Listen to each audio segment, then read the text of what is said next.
Хүмүүс байшин худалдаж авах, эсвэл өөрийн хүссэн бизнес эхлүүлэх гэх мэт том шийдвэрүүдийг хэрхэн гаргадаг талаар та бодож ирсэн үү? Мэдээж энэ бол зүгээр л нэг таамаглах зүрх сэтгэлээ даах биш. Энэ нь цаана мэдээж зарим нэгэн математикийн аргачлалуудыг ашиглаж тухайн шийдвэрүүдийг гаргадаг.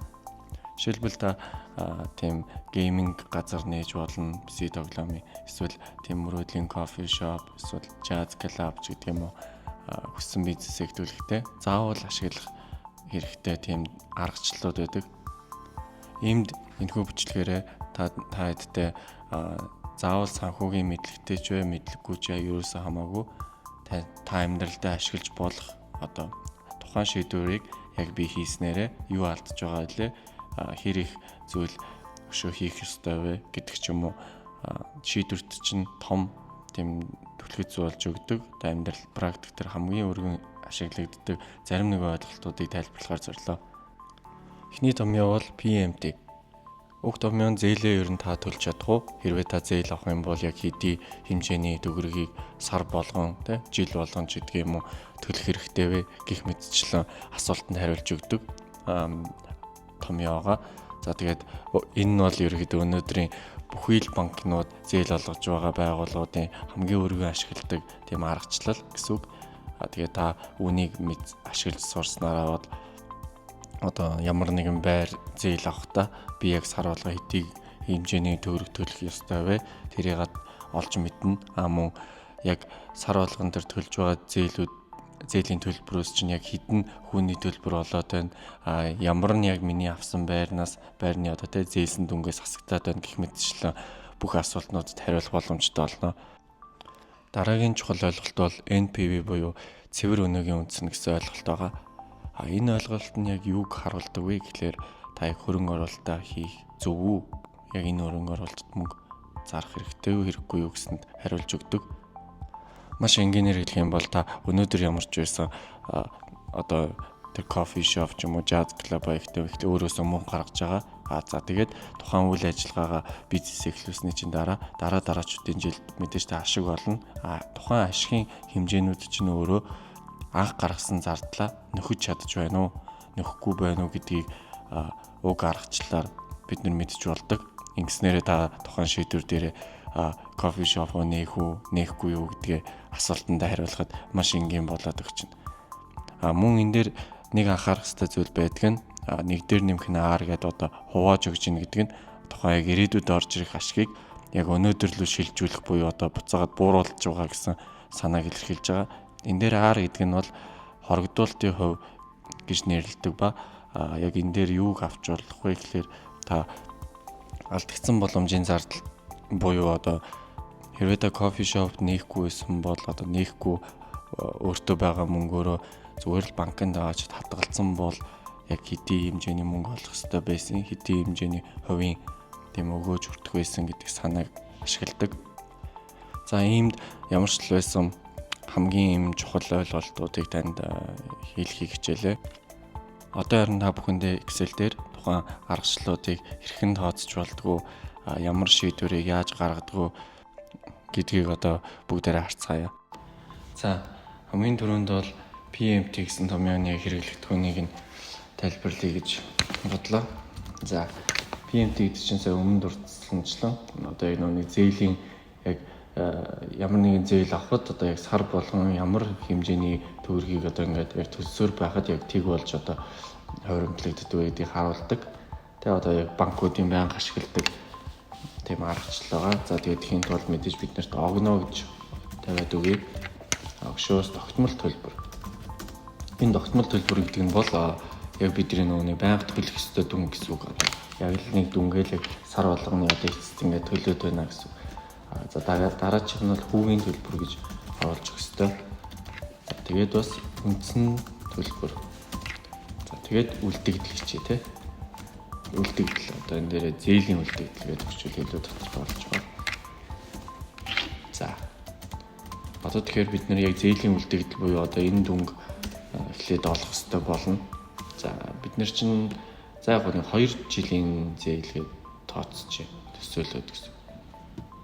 Энэ бол ер нь жишээ болгож харуулж байгаа болохоор яг тийм байхгүй. Тэгэхээр бид нар хэдэн төгрөгийн зээллээд одоо авах хэрэгтэй юм бэ гэдгийг эхлээд олох хэрэгтэй. За тэгээд ихийн тулд мэдээж зардлуудаа одоо ингээд одоо жагсаагаад биччихнэ гэсэн үг. Одоо энгийнээр бол жишээлбэл одоо бид нэр за тэр jazz club нээлээ гэж бодоход бид нэрс чинь сандал ширээ хэрэгтэй тий.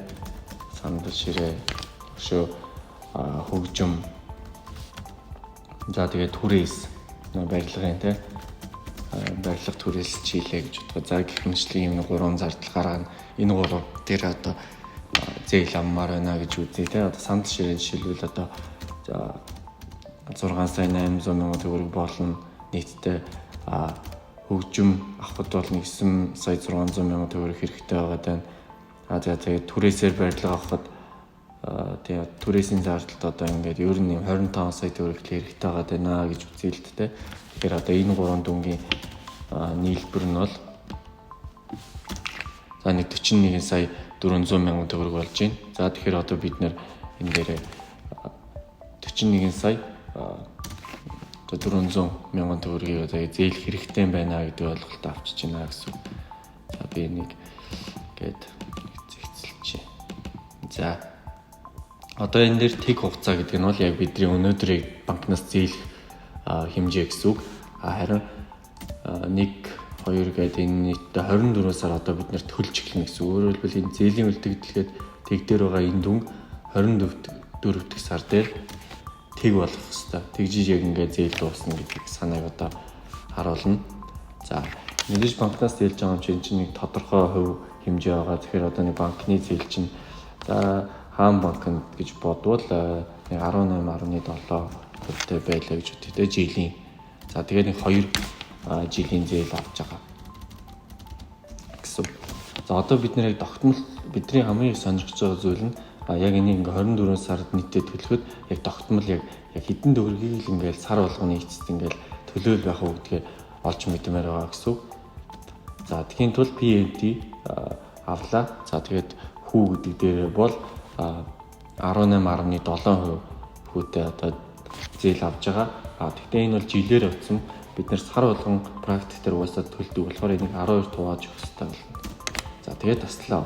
NPR гэдэг нь яг дараачих нь болгоод яг хичнээн сар одоо яг үргэлжлэх гээд байгаа юм бэ те. Тэр зээлийг чинь хэлж өгч байгаа. Тэр нь бол мэдээж 12 сар байгаа. Тэгтээ 2 жил байгаа болохоор 24 сар болчихж байгаа. Ингээд бичиж болно. Эсвэл 24-г шууд сар гэж бичиж болно. За дараа нь бол бид нар хэдэн төгрөгийг яг зээлэх гээд байгаа нэгдээ оруулж өгөх хэрэгтэй. Энд дээрээ за ингээд авчиж байгаа 41 сая 400 зээлнэ. За тэгээд энэ бол тэг энэ бол ирээдүйн нөгөө мөнгө өрсөл төр гэсэн юм биднэрт бол одоогоор бол хэрэггүй. За end of the period beginning гэж за энэ хоёрын одоо сонголтоо хийж өгч байгаа нь одоо яг энэ зээл чинь хугацааны ихэн төлөгдөх юм уу эцэс төлөгдөх юм уу гэж байгаа. За бид нар бол энэ дээр 0-ыг сонгоод одоо энэний санаа нь бол сар болгоны мэдээж одоо нэг зүгээр л нэг ингийн гар утасны зээл ч юм уу те дандаа сарын эцэст бид нэг цалингаа авчиад төлдөг штеп. Тэгэхээр яг тэр санаагаараа яг хугацааны эцэст байнга төлнө гэсэн юуг илэрхийлж байгаа. За ингээ харангууд 2 сая 80,887 төгрөгийг бид нэр 24 сарын турш төлнө гэсэн байнга. За одоо яг энэ зээлийн хүснэгтэй хийгээд үзэхэд за би нэг татаж уулж аваад дээр би тоогоор нь хармаар байна. За ингээд хасах гэдэг дүнгийн ярилцлагчтай. За одоо энэ дээр 2 ингээд товччоор 24 сар ингээд бид нэр сар болгоо энэ дүнг ингээд гаргаал байна гэсэн наснасаа. За дараа нь хүүгийн төлбөрийг одоо харъя. За хүүгийн төлбөр гэдэг нь бол мэдээж 41 саяасаа 18 одоо 17 тий 18.7% одоо зээл авна. Одоо тийм хүү төлнө. Гэхдээ энэ жилийн хоогод болохоор нэг 12 хуваагаад өгч. За тэгэхээр бид нэр хүүгийн төлбөрт одоо эхний сард бол жишээлбэл 645,150-ыг одоо төлөх ёстой байна гэсэн. За тэгэхээр эндээс үндсэн төлбөр гэдгийн санаа нь бол бидний байнга төлөөд 2 саяыг ясчны хүүгийн төлбөрийг хасаад яг энэ зээлийн үйлчлэглээс чинь эхний сард хасагдж байгаа дүн бол сая 435 мянган байна гэсэн санааг харуулад өгч байгаа. Тэгэхээр эхний сард энэ дүн хасагдж байгаа чинь эхний сард миний зээлийн үйлчлэглэлийн хэмжээ энэс устгах нь одоо 0 анх авсан зээлээсээ үндсэн төлбөр асаад өгөхөөр бид нар хамгийн 2 саяыг ямар ч байсан төлөхөд 39 сая 964,262-ын одоо ийм зээл одоо ямар ч өөртөөч үлдлээ гэснийг харуулдаг. Тэгэхээс бол бидний одоо нэг хар ухааны ойлголт гэдэг шиг ингээл 41 саяыг авц хийсэн гэсэн чинь эхний сард бид нар 2 сая 80,000 төгрөгийг төлчингүүт бид нар тийм 39 сая 319 мянган төгрөгийн зээл үлдчихлээ гэсэн тийм бол ойлголт байж болохгүй. Энд мэдээж хүү гэсэн зүйл шингэж байгаа болохоор хідэн хүү болж яаж хасагдаад байгаа гэдгийг тийм маш сайн харуулж өгдөг юм тийм юм яага. Тэгэхээр яг бидний хар ухаан дээр энэ дүн ингээд үлдсэн яваа гэж ойлгож ерөөсөө болохгүй. Тэгээ ерөөс биднэрт яг үлдчихэж байгаа дүн бол 964,262. Тэгэхээр энэ дээр 600 мянган зөрүү гараад байгааз. Тэгэхээр энэ дүн бол мэдээж хүү бид нар одоо банкнд төлөөд байгаа дүнгууд бол энд ч ихснэ гэсэн. За тэгэхээр энийг ингээ хоёр давшчихъя. Хоёр давшихад бол яг бидний өмнө ажилласан дүнгүү том тооцоол яг ингэж давтагдчих одоо ажилтдаг гэсэн үг. За хамгийн сүүлийн энэ 24 дахь сарыг за би энэ бүрт нарийн харагдаад байна. За number дээр тавьчихаар ингээ 0 гарчиж байгаа. За одоо энэ дээр юу харуулад байна гэхлээр за хүүгийн төлбөр буюу одоо 2 дахь сард бол бид нар эдрийг төлж байна. Тогтмол төлбөр бол ерөөсөө өөрчлөгдөхгүй. Гол нь яг энэ хугацааг ихсэх тусам энэ хоёр төлбөр чинь яг яаж ингэж өөрчлөгдөд байна те одоо хэд болоод байна. Яаж ер нь багасдах юм байна гэсэн тийм нэг одоо зүй тогтолч хөө тэрийг нэг харах бас зорилготойгоор одоо энэ хоёрыг гаргаж өгсөн гэж болно. За тэгээд яг эцэстээ яг энэ тооцоол чинь зөв байна уу? Яг ингэж төлснөөрөө энэ хорогдуулалтаар ингэж хорогдуулснаар эцэстээ яг зээл маань үлдэгдэлгүй болж гинүү гэдгийг яг харуулна гэсэн үг л дээ. Санаа нь бол за одоо жишээлбэл за ингээд жишээ нь 4 дахь сар дээр бол ингээ 3 сая 500 35 сая 521 мянган төгрөг ингээд төгрөгийн зээлийн үлдэгдэл ингээ өөрдөрч үлдлээ гэдгээ ч юм уу харах боломжтой гэсэн үг. За өшөө эндээс харах боломжтой нэг зүйл нь бидний ер нь энэ зээлийн яг үндсэн зээлийн үлдэгдлээс чинь яг үндсэн төлбөр болж хасагддаг энэ дүнгууд чинь хугацааны ихэнд багаар хасагддаг гэдгийг харж болж байна. Өөрөөр хэлбэл эхлээд ингээд төлж явахд бол таны одоо яг үндсэн одоо үлдэгдэл чинь нэг багасч өгөхгүй гэсэн үг. Одоо ерөөсөө нэг хасагдчих өгөхгүй төлөөлөдөг тэгтэл яг үнэ зээл ингээ хасагдсан юм байхгүй гэдэг шиг тийм зүй тогтол харагдана. Харин хугацааны төгсгөлтөө бол яг хасагдаад байгаа дүн чинь ингэж их болж ихсэж эхэлдэг гэдэг тийм зүй тогтлыг харж болж байна. Харин хүүгийн төлбөр бол энэ дээр эсрэгээр ажилдаг. Эхлээд бид нэр их өндөр хүүгийн төлбөрийг төлдөг. Тэгээд төгсгөлтөө хүүнд ийм 31 мянга ч гэх юм уу ийм төгрөгийг төлдөг гэдгийг харж болж байна. Яа хүүгийн төлбөр ингэж өндөр байгаад эхэндээ өндөр байна гэхээр банкнд ашигтай. Банк мэдээж зээл болгох юм чи эрсдэлгүй байхын тулд хүүгийн төлбөрөө эхлээд хөрүүлээд авдаг гэдэг санаа шиг явж байгаа юм гэсэн. За тэгээд ингээд харахад одоо эндээс юу харагдаж болох вэ гэхээр бид нар нийтдээ 24 сарын турш за ямар ч байсан ингээд нийтдээ яг үндэ 41 сая 400 мянган зээлж байгаа ч гэсэн ингээд 49 сая 941 мянган төгрөг болгож төлж ийн гэдэг харна. Тэгэхээр уг одоо Jazz Club маань яг 2 жилийн доторх одоо тэр ашигын маань хэмжээ өөрөө энэ дүнгээсээ их байх ёстой гэдгийг харуулад өгч байгаа гэсэн. Ашиг өөрөө биднэрт одоо яг энэ тэмдэг шиг гэдэг юм уу.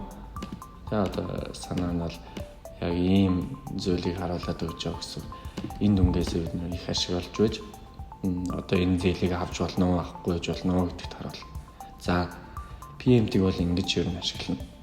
За хоёр дахь зүйл бол NPV буюу одоо тийм цэвэр боломжит өнөөгийн үнцэн гэсэн шүү дээ. За энэ дээр харин юуг харж болох вэ гэхээр за мэдээж 0 за бид нэг 2 жил гэсэн болохоор яг 2 жил одоо гэдэг жишээгээр явчих. За бид нэр анх ямар ч мөнгө зарж байгаа тийм үү? Бидний анх зарсан мөнгө чинь энэ 41 сая 400 мянган төгрөгийг бид нэр анх ингээд үрж байгаа гэсэн үг шүү дээ. Санаа нь бол за мэдээж энэ ч үрж байгаа юм чи ингээ хасах дүнгээр хичээл та одоо за ингээд анх ингээд өөрөөсөө гаргаж байгаа гэж тайлбарлая. За тэгэхээр эхний жил бид нэр jazz club хийхэд за жишээлбэл за 30 сая төгрөг оллоо гэж бодъё тий. Хоёр дахь жилд нэг за 15 сая төгрөг олсон гэдэг ч юм уу. Яг энэ ягаад би илүү яг за бодит болохын тулд те за ингээд за нэг дахь жилдээ бид нэр 15 сая төгрөгийг олсон гэж. Яг тэгэхээр нөгөө бизнес дөнгөж хийж болохоор юу шууд олохгүй. Хоёр дахь жилдээ 30 сая тий арай хугацаа явах тусам хүмүүс ихний мэддэг ч юм уу. Одоо энэ дээр MPV гэдэг тооцоолол хийж өгнө. Энэ дээр эхний хамгийн түрүүнд харах нь rate гэдэг нэг ойлголт явж байна. Энэ нь бол нөгөө томьёонд ирсэн хорогдуулалтын хөв гэж байгаа. За энийг яг практик дээр яаж авч үзэж болох вэ гэхээр хэрвээ би 41 сая 400 мянган одоо өөр юм зарсан бол тэ одоо энэ тухайн мөнгийг би зөвхөн өөр нэг зүйлд үрсэн бол гэдэг ч юм уу яг алдагдсан боломжийн зардалтай тэр ирээдүйд орж ирэх мөнгийг би одоо өнөөдөр лөө тэ шилжүүлэх гээд байгаа дүн гэсэн үг шүү. Тэгэхээр энэ дээр яг ямар юм авчлах вэ гэхээр тэ өөр за зөвхөн банкнд хадгалсан бол гэдээ аваад үзчихье. Тэгэхээр банкны хадгаламжийн хөв 18.6 2% байдаг гэж төсөөлөд үзье. За тэгэхээр энэ дээр энэ хөв дэвлээ оруулаад өгч байна. За тэгээд ирээдүйд нөгөө нэг орж ирэх гээд байгаа хоёр орлогоо аваад үзчихэж байгаа. За ингээ хаалтаа. Энэ бас саяны томьёоны одоо тэр ирээдүйд орж ирж байгаа тэр мөнгийг өнөөдөр лөө шилжүүлж байгаа л гэсэн санаа юм. За эндээс арай хасдаг нь бидний одоо энэ 41 сая 400 бийг хамгийн анхтай одоо зарж байгаа энэ дүн чинь өөрөө энэ дүнгээ давж гин үү эсхийг одоо ингэ харуулад өгч байгаа гэсэн. Хэрвээ энэ PV одоо яг энэ тооцоолол маань хэрвээ сөрөг утгатай гарах юм бол ирээдүйд орж ирээд байгаа мөнгнүүд чинь өнөөдрийн гаргаж байгаа 41 саяас их биш байна. Тийм болохоор одоо төслөө одоо энэ бизнесээ эхлүүлээд хэрэггүй гэдгийг чинь хариулаад өгнө гэсэн. За ингээд харахаар за хувироо шилжчихсэн байна. За би ингээд тоолгоо харахаар 6 сая 273 мянга тэг 15 гэсэн хасах дүн гарчиж байгаа. Энэ хасах дүн гарчиж байгаа гэдэг чинь тэгээ энэ jazz club-ыг та одоо нээгээд хэрэггүй. Тэг хэрвээ нээх юм бол одоо 2 жилийн дараа гэхэд одоо тэг ингээд нийтдээ ингээд тооцоолоод үзэхэд 6 сая 273 мянган төгрөгийн алдагдaltaй гарсан байна гэж харуулад өгнө гэсэн. За тийм болохоор одоо энэ дээр хамгийн чухал ойлголт байдаг нь та гол нь нэг дахь жил, хоёр дахь жил гэхлээр хоёр дүнгээ яг орж ирэхийн зөв тооцоолох хэрэгтэй байна гэсэн. За жишээлбэл одоо энэ дээр яг үндэ буруу тооцоолоод 40 сая төгрөг орж ирэх хэрэгтэй байсан гэвэл одоо шууд ингээд 11 сая биш 1 сая 133 мянга 53 гэсэн дүн гарч ирж байгаа гэдэг ч юм уу тийм ашигтай байсан байна гэдгийг харж байгаа. За өшөөс юу харж болох вэ гэхээр энэ IRR гэсэн тооцоолол байдаг. Энийг ингэж аваад ингээ гараад тэгэхээр 18 гараад ирж байгаа. Энэ юу хэлж байна гэхээр хэрвээ одоо бидний нүуний тооцоолоод сайн нэг банкны хадгаламжийн хөв гэдсэн 16.2 хөв чинь өөрөө 18 байсан бол тэр 18 юм бол яг бид нэр яг энэ одоо хоёр зардлыг одоо энэ хоёр ашгаа яг 18%-аар одоо ингэж хорогдуулж өнөөдөр лөө ингэ шилжүүлж авчирхад бидний яг NPV тэг гарах гэсэн утга гаруулж өгдөг. Одоо тэг гарахад яг ашигчгүй алдагдaltaчгүй одоо хугарлын цэгийг илэрхийлэхэд яг хичнээн хувийн одоо тийм хорогдуулалтын байх ёстой вэ гэдгийг харуулад өгч байгаа. Тэр одоо эндээс яг юу харж болох вэ гэхээр бидний нөгөөний банкны хадгаламжийн үеч нь 16.2 байсан шүү дээ. Тэгэхээр хэрвээ IRR гэдэг маань өндөр бол тусам өндөр гэдэг нь одоо бидний нэг хорогдуулалтын хувьас энийг бол одоо R гэж тэмдэг чи тэ rate-с өндөр авах тусам уг төсөл маань илүү тийм ашигтай байна гэсэн үг. Энэ төслийг хэрэгжүүлэх хэрэгтэй гэдгийг бас хариулж өгдөг гэсэн үг. Яагаад вэ гэхээр бидний одоо алдагдсан боломж гэдэг өөр зүйл зараад олж авах байсан тэр өгөөж гэдэг байгаа шүү дээ. 16 оны 2 чинь.